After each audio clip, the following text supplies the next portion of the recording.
Now, today, what we're going to do is we're going to begin with a special report.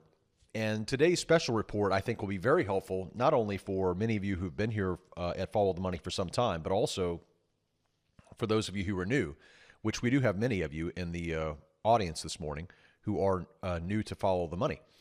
And for that reason, and also because this week we're going to be diving into to this topic through our podcast, I thought it would be a good time to revisit our 5 levels of financial freedom.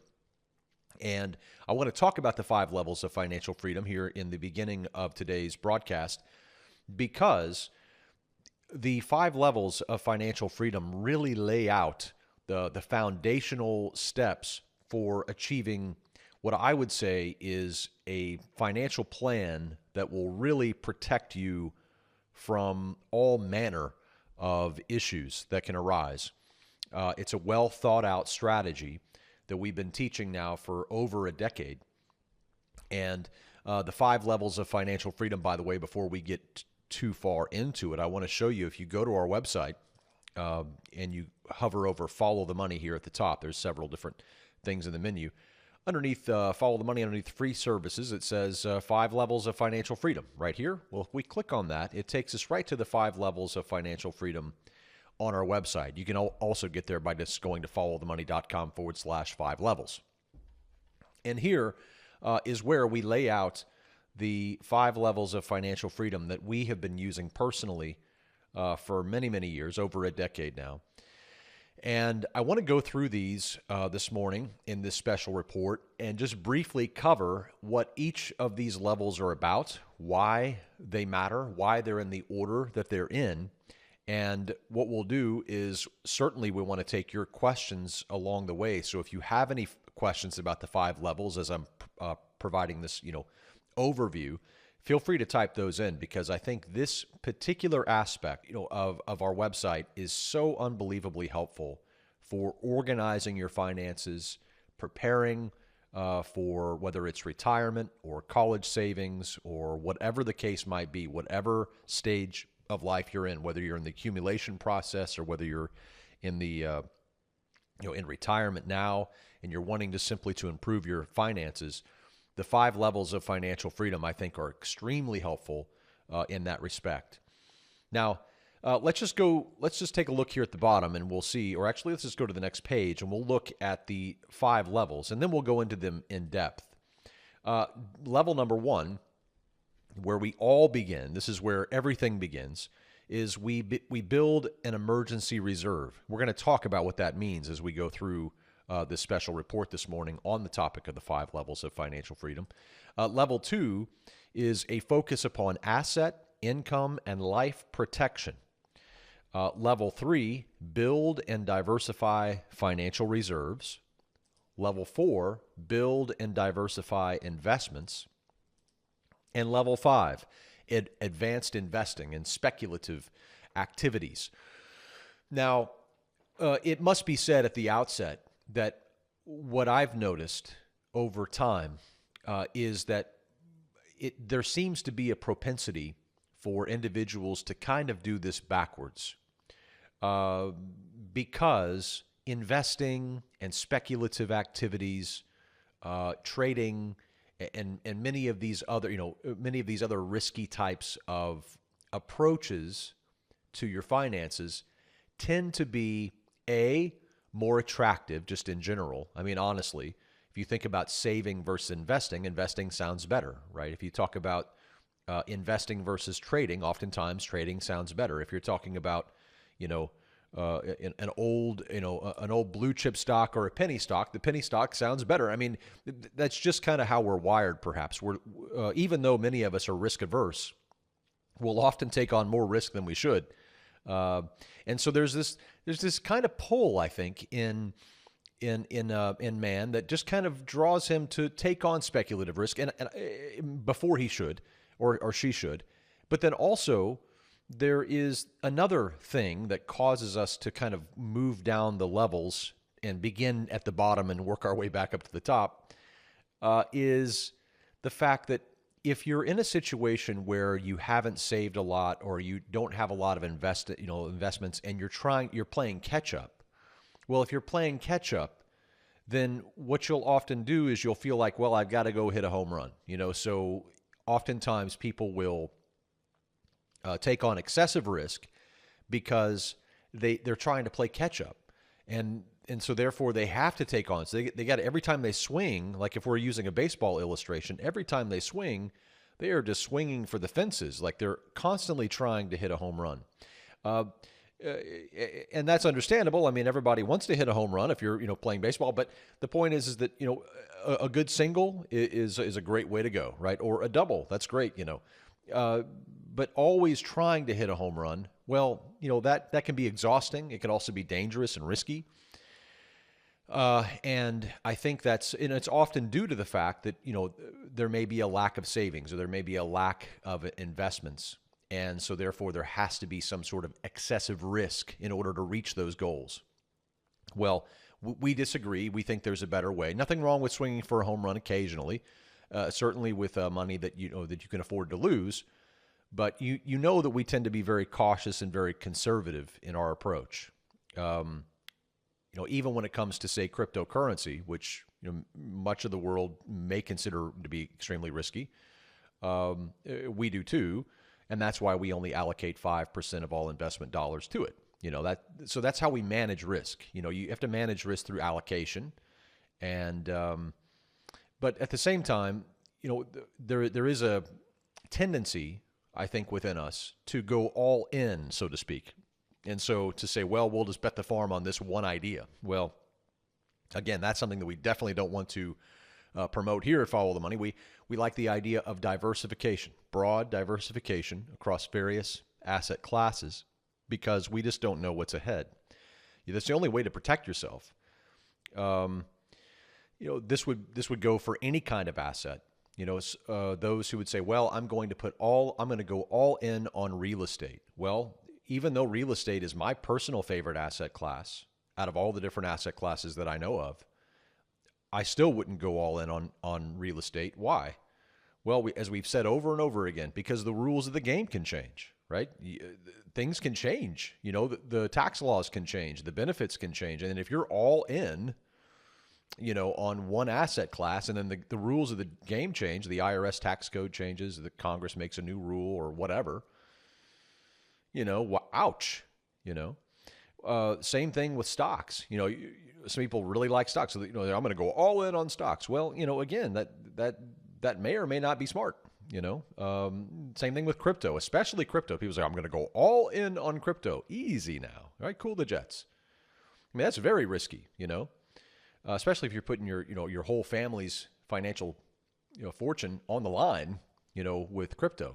So you really got to have a diversified approach. You've really got to have a little bit here, a little bit there. And this really keeps you nimble. It protects you from changes in the direction of the wind, so to speak. The wind may blow this way for a while, but then it turns, and your diversification is going to protect you in that way. Now, so what I want to do is I want to open up the followthemoney.com/5 levels page, where you can come in here and you can read this and you can check it out. But I just want to go through these levels briefly this morning. And again, if you have questions about this is a great time to chime in and ask those questions. Let's just begin by talking about level 1, where we build an emergency reserve. So at the very beginning, and you can see we have 1, 2, 3, 4, 5 kind of steps within this first level. And whenever I coach individuals on, do kind of financial coaching or, trading coaching, oftentimes we'll find that level 1 is completely missing from their life, right? Completely missing. And let's just go through them real quickly. Create a charitable giving plan. In essence, what this does is, and of course, each of these are clickable. So you can click down and you'll see a video and you'll see, documents and all of this that you can go deeper into the 5 levels. But when you think about the charitable giving plan, the reason why we put that at the very, very beginning, and why so many people put it at the very, very end, when you think about it, I mean, it's oftentimes like, well, I'll give later, I'll think about charity later, as I'm getting, closer to, retirement or in my estate planning or whatever. Well, the truth of the matter is that money is a deceiver. Money is a great deceiver. And you can put your trust in money. You can put your faith, hope, and trust in money, and you're going to be let down. Money is a fine servant, but it is a horrific master. And there are many people who are beholden to money. Money kind of controls them. It controls all of their decisions.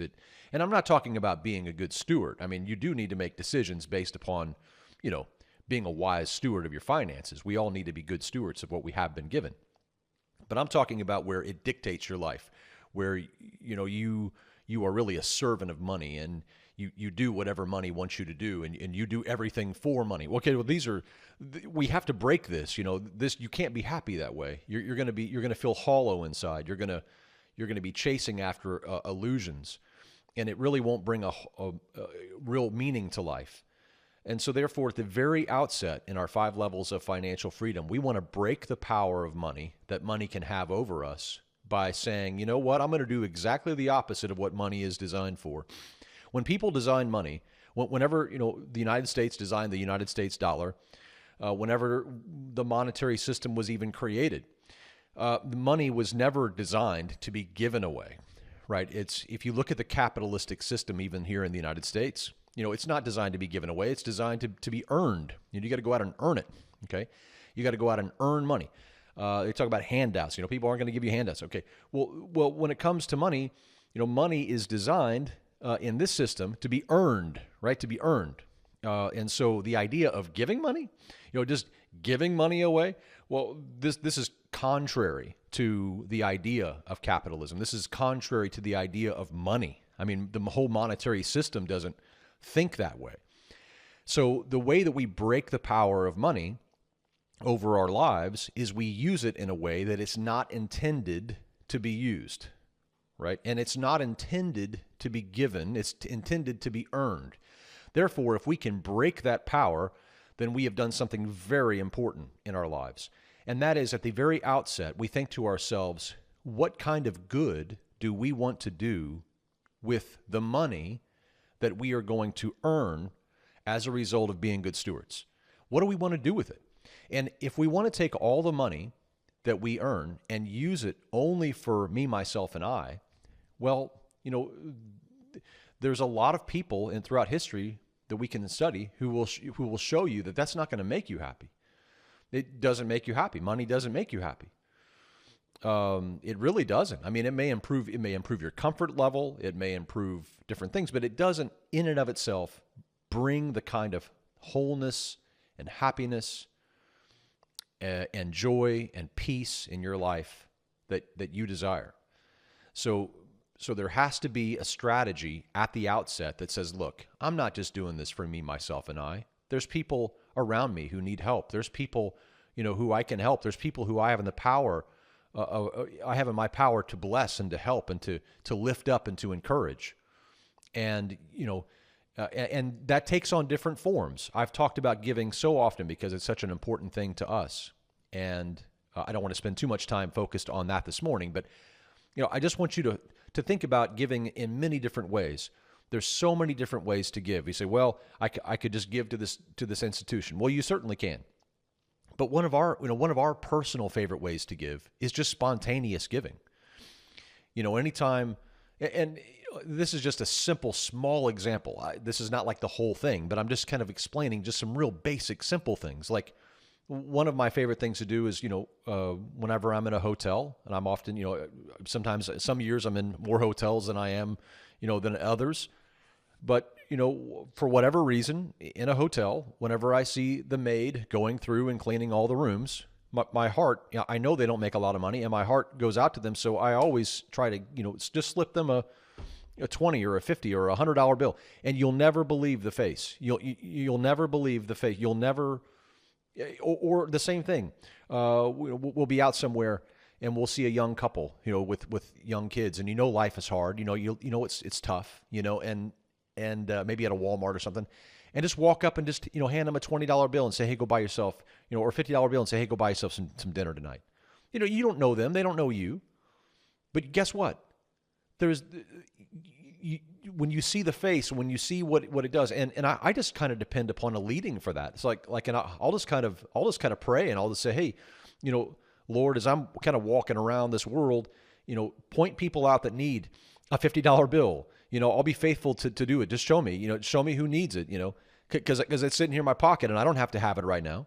I could give it to somebody else and it would really make a big difference to them. Okay. So that's just one way. There's all different kinds of ways, to give. You can use life insurance to give. That's one of the most powerful ways to give, right? You can make a charity a beneficiary or a partial beneficiary of your life insurance. Yeah. But anyway, my point is you begin at the very beginning and you think, what am I going to do to help others? And this provides a flame or a fire or fuel maybe for the fire for you to do what you're doing. So it's not all about you. It's not just about you building this net worth and then you having it and then you always having it and no one else ever have. Instead it's more about building a legacy, but not just in your own family, but for other people, right? So you kind of spill over, kind of more than enough. And I truly believe that when we're faithful in our resources, that we can receive more. That's how it works, I believe. I think that's how the universe works. So creating a charitable giving plan, there's a whole lot more to it. I don't know how much I explained there on it, but you can definitely take a deep dive into that and even download our charitable giving worksheet, which kind of asks those tough questions to help you think about it. So I do want to challenge you at the very outset of any financial plan that you think about, what do I want to do as far as giving, right? Kind of putting that down in writing and saying, this is what I want to accomplish. This is why I want to. In fact, I even interviewed a guy a long time ago on our website or on our podcast who ended up becoming a friend, but he worked in the Chicago trading pits and, he was a trader. And he said, every day he had committed the first $100 of trading. Every day, the very first $100 he made from trading would go to help somebody. It was going to be given away.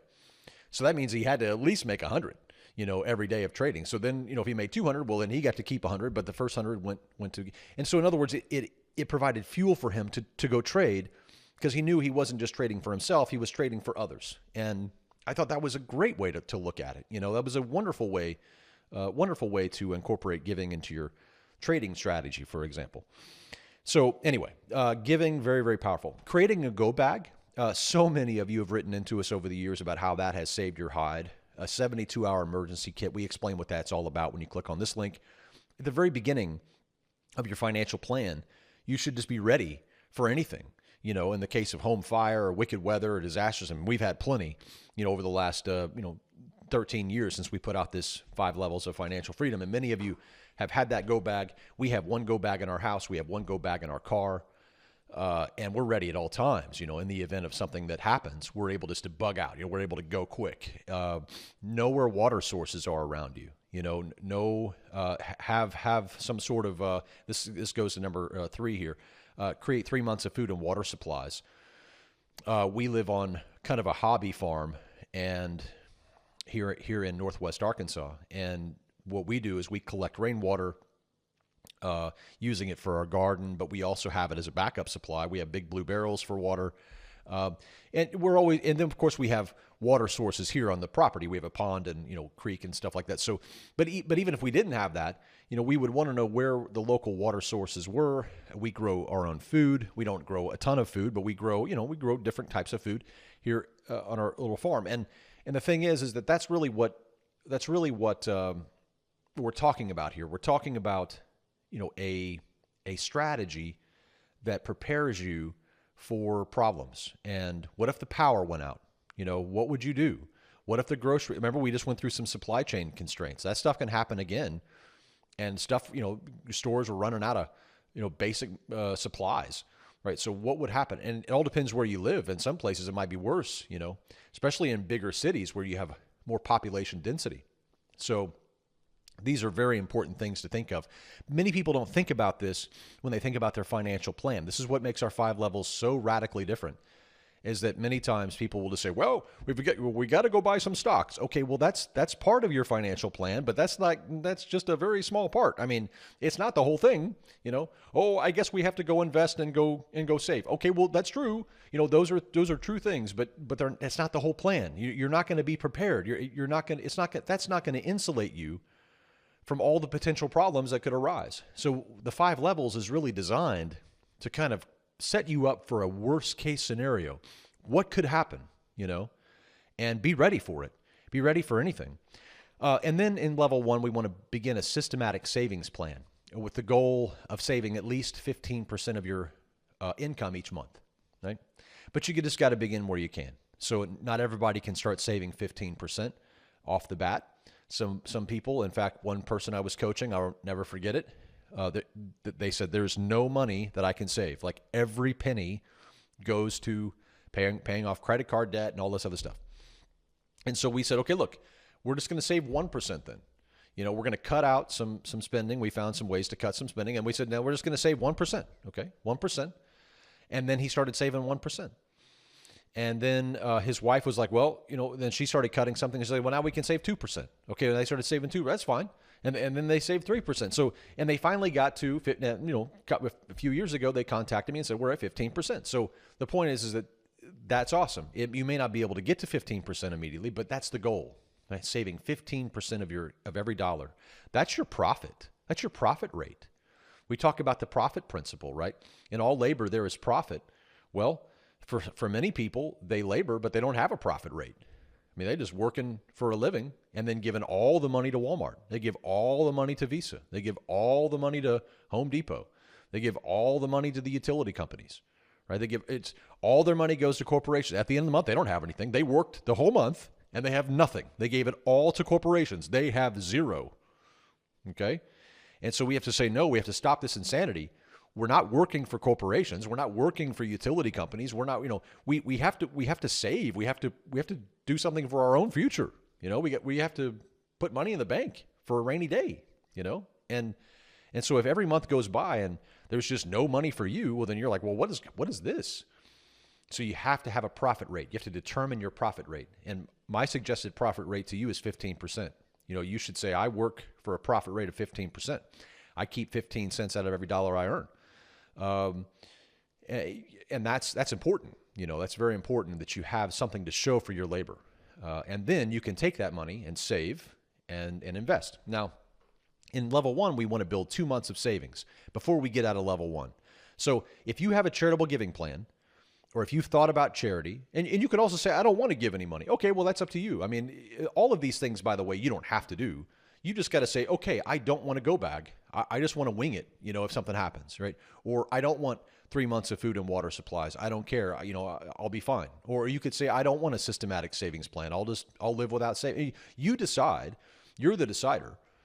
But you have to confront each one of these things and say yes or no before you can leave level 1, right? So, in other words, you don't want to be going back and saying, oh, I wish I would have known about that. I wish I would have built some savings, or I wish I would have had a go bag. Well, no, you already said no or yes to that. So you got to go through this level 1 and just say, okay, these are the things that I should do, but I don't have to, right? I don't have to necessarily.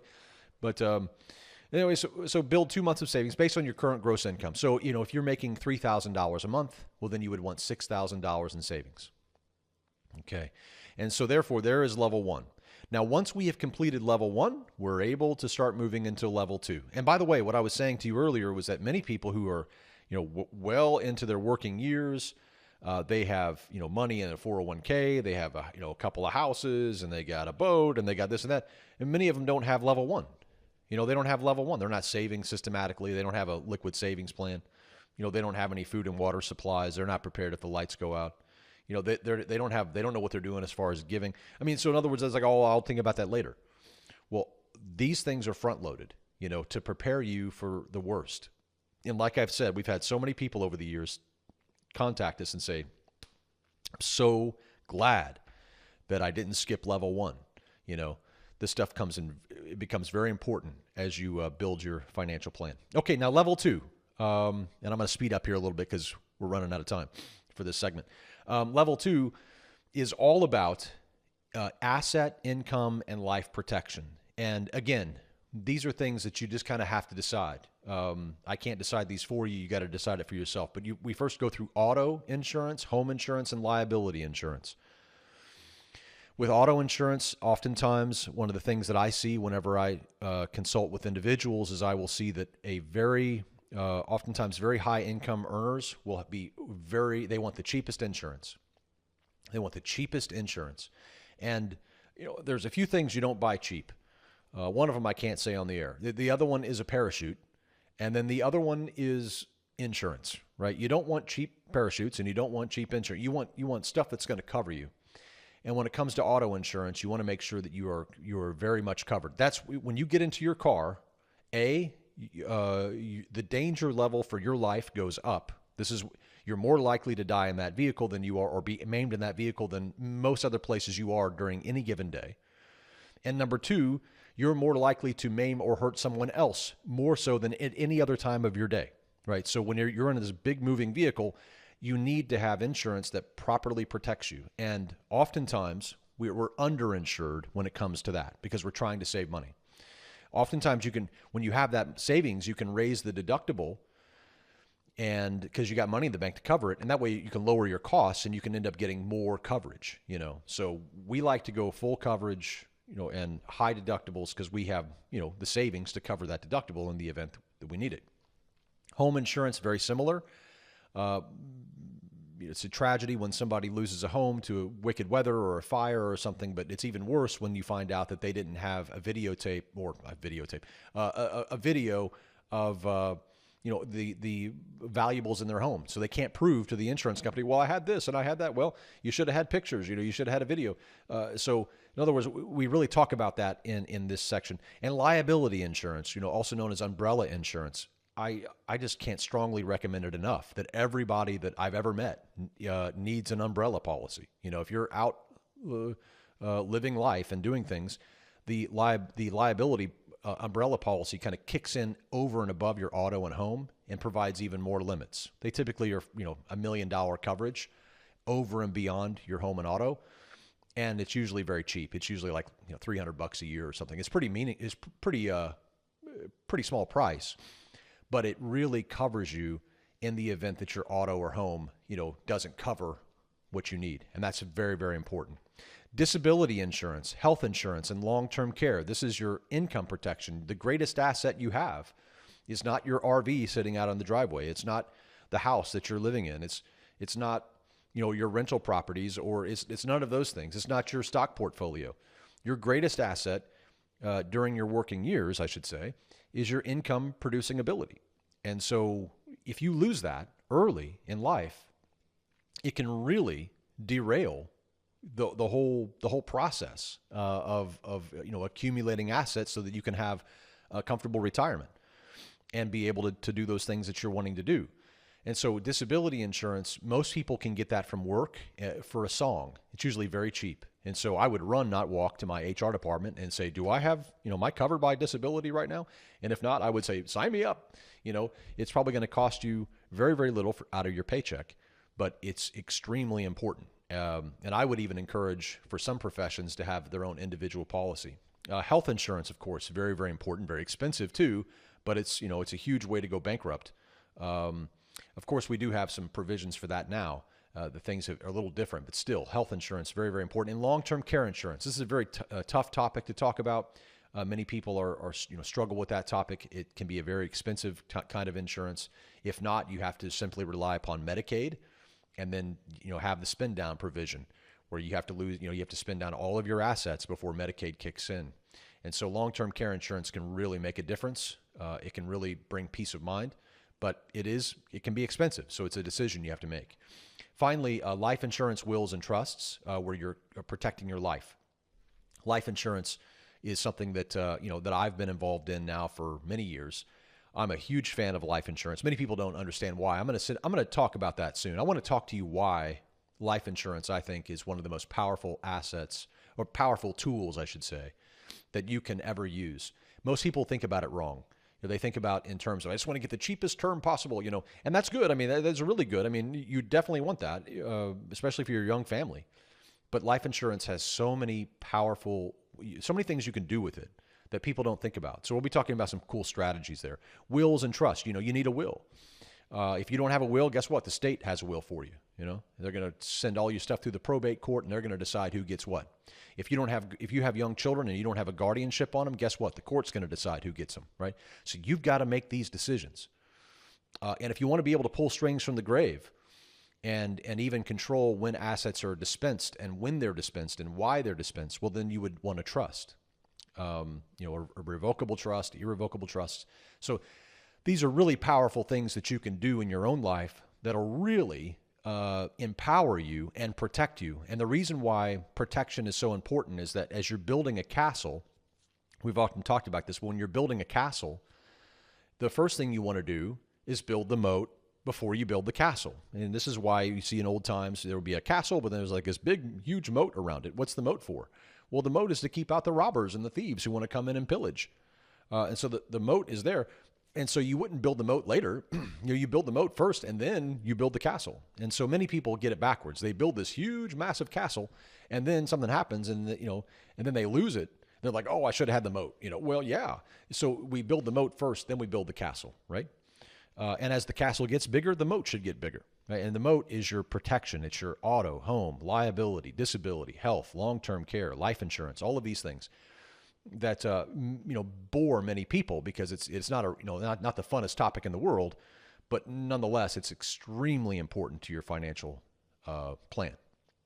Now, level 3 is where we get into building a total of 6 months of food and water supply. So we boost it from 3 months to 6 months. We boost our total savings from 2 months of gross income to 6 months of gross income, and then we diversify that 6-month liquid savings. And we have a really cool link here on diversifying that 6-month liquid savings. That's really working out well for many people, that diversified savings. And we lay out the whole strategy here. We do a back test to show you how it all works. But instead of just keeping all that savings just in dollars, there's other ways to think about it. So, and then we move on to level 4, and this is where we get to investing. This is where we get to that point where we get to talk about investing. And many people, again, they front load this. They're like, I'm going to start investing and then I'll worry about all that other stuff. Well, that's kind of putting the cart before the horse. So we want to build that moat. We want to build that savings, and then we want to start investing, right? And so in investing, of course, we want to invest broadly across various asset classes: real estate, stocks, precious metals, commodities, and then there's all other kinds of manner things. There's bonds, there's all different kinds of asset classes. Your own business, right? Remember PACE for inflation protection, precious metals, agriculture, commodities, and energy. Many of them did really well whenever inflation was going up. Energy in particular was just, raging. Avoid overweighting in one area. We talked about that a little earlier. Trade cash for cash flow when possible. If you said, hey, Jerry, I'm going to give you $1 million right now, or I'm going to give you, say $80,000 a year for, 30 or 40 years. I would take the cash flow in a heartbeat. And the reason is say, well, wouldn't you just want the $1 million in cash? No. You get the $1 million in cash. What do you got to go put it somewhere.